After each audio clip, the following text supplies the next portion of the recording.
If somebody had been in prison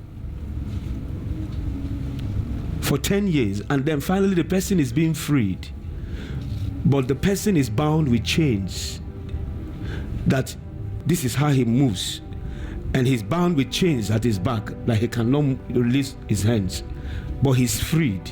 Is the person free? He was initially confined in a prison house for 10 years, but now he's asked, go. But he's still bound, and there's nobody that can unlock him. There's only one person that can unlock him.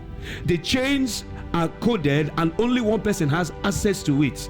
The only way he can free himself, if he tries to amputate, he will cut off every part of his body. And the person is asked, go. And he comes out. This is the way he walks.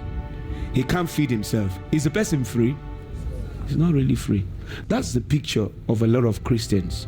If you are still bound by sin, that's what is happening to you. If you have a besetting sin, you keep rising and falling. You have done everything. You cannot be freed.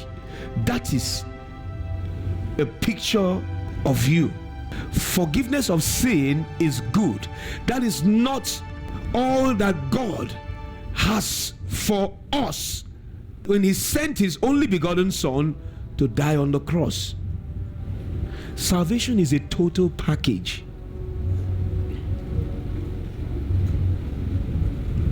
You don't take the other one and leave the other one. You need the whole.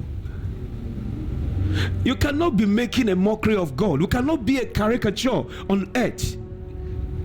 When you say, I am born again, if the unbeliever looks at you, he should acknowledge that this one is born again. Do you know that the Bible said that wives, submit yourself to your husband? So much submit yourself to your husband to the extent that if your husband is not a believer and his people around him are not believing, he said when they look at your life, they will be convicted by your life and peradventure turn over their life to the Lord Jesus. Our lives alone is supposed to preach the gospel.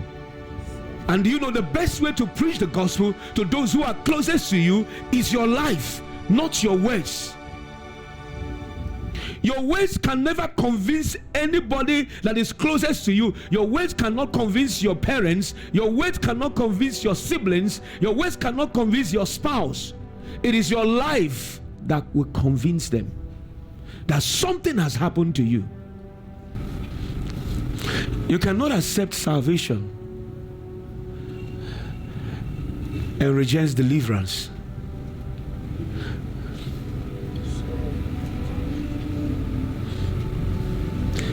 Two of them comes together. You cannot accept forgiveness and reject deliverance. All together they come together. It's a total package. Salvation is a total package. It comprises both your forgiveness and your deliverance. Forgiveness of sins and deliverance from sinning.